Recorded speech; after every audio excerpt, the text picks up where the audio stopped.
Boy wins golden buzzer with iconic Hotel California cover, glowing star, hands clapping. The theater was quiet, the kind of silence that feels heavy, the kind of silence before something unforgettable happens. The audience had no idea that in a few minutes, they would witness a moment that would stay in their hearts forever.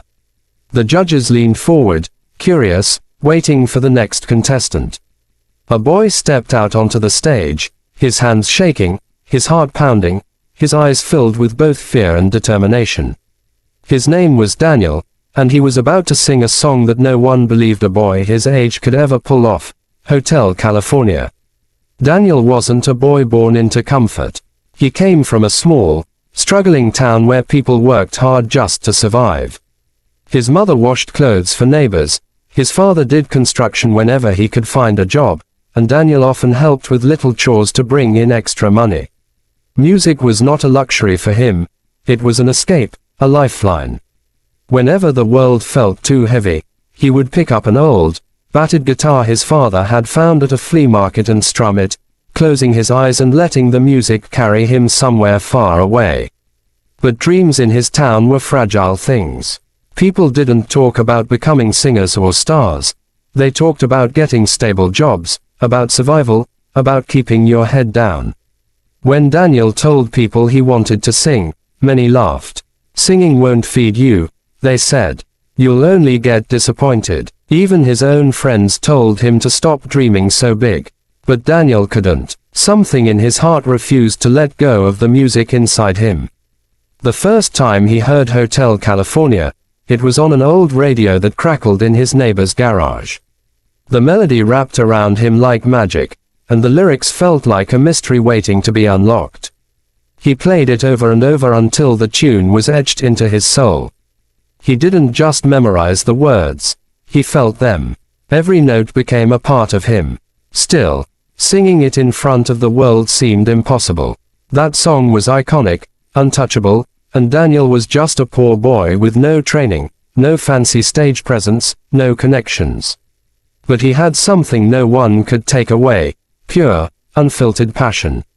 When the auditions for a big talent show came to his city, Daniel hesitated. The line of contestants was endless, each one dressed better, looking more confident, carrying themselves with a kind of polish he could only dream of. His shoes were worn, his shirt too big, his guitar patched together with tape. He almost turned around and went home.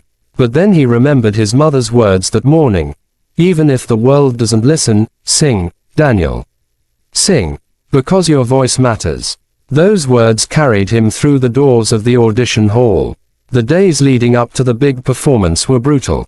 He practiced until his fingers bled, until his throat ached, until he could barely whisper. He was terrified of forgetting the lyrics, of hitting the wrong note, of being laughed at. And he faced other struggles too. He had to skip meals to save money for the bus ride to the auditions, he borrowed a microphone from a kind neighbor to practice, and he often cried in secret when the pressure felt too heavy. But each time he broke down, he picked himself back up with one thought: I have to try. I have to sing. Finally, the night came. The bright lights blinded him as he stepped onto the stage. He clutched his guitar so tightly his knuckles turned white. The judges smiled politely, probably expecting just another nervous kid. What will you be singing today? One of them asked. Daniel swallowed hard. Hotel California, he whispered. Gasps rippled through the audience. Even the judges raised their eyebrows. It was a bold choice. Too bold for a boy. So young, too bold for someone so inexperienced. A song that had been performed by legends, a song that carried the weight of history.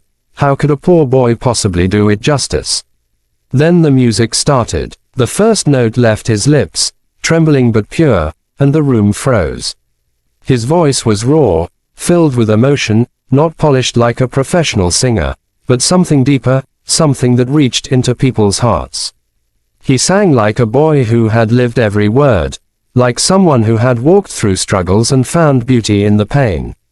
His fingers danced over the guitar strings, shaky at first, but growing stronger with each chord.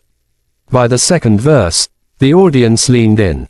By the chorus, People were already wiping their eyes. The judges exchanged glances, their skepticism melting into awe. Daniel closed his eyes, pouring every ounce of himself into the song. He wasn't just singing, he was telling his story through those lyrics, his story of hardship, of dreams that refused to die, of a voice that refused to be silenced. When he reached the final notes, his voice cracked, not from weakness, but from sheer emotion. The theater erupted. People were on their feet, clapping, cheering, crying. The judges looked stunned. And then, in a moment Daniel would never forget, one judge stood up, slammed their hand on the golden buzzer, and showered the stage in a rain of golden confetti. Daniel dropped to his knees, tears streaming down his face. He had dreamed of this moment, but never truly believed it could happen. The golden confetti sparkled around him like stars, and for the first time in his life, he didn't feel like a poor boy with broken shoes and a patched-up guitar. He felt like someone who belonged. The audience chanted his name.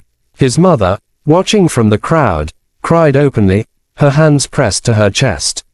His father, usually a quiet man, stood taller than he ever had before, pride shining in his eyes.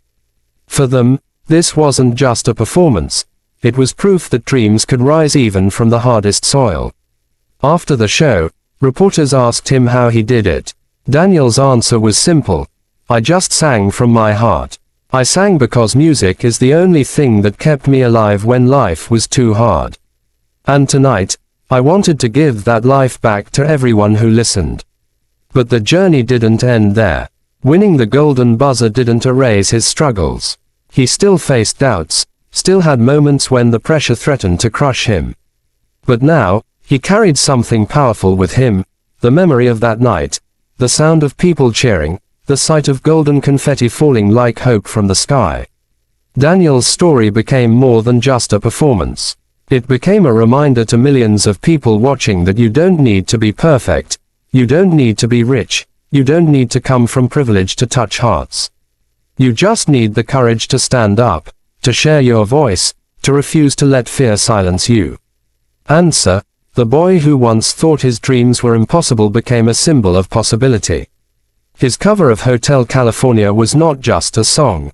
It was a story of struggle, of perseverance, of triumph. A story that proved that even in the darkest places, light can rise. Years later, when people would talk about unforgettable golden buzzer moments, they would always remember the poor boy with the patched-up guitar who walked onto the stage trembling, and walked off as a star. And the lesson he left behind was simple, but eternal: your voice matters, your dreams matter, and no matter how impossible it seems, if you sing from your heart, the world will listen.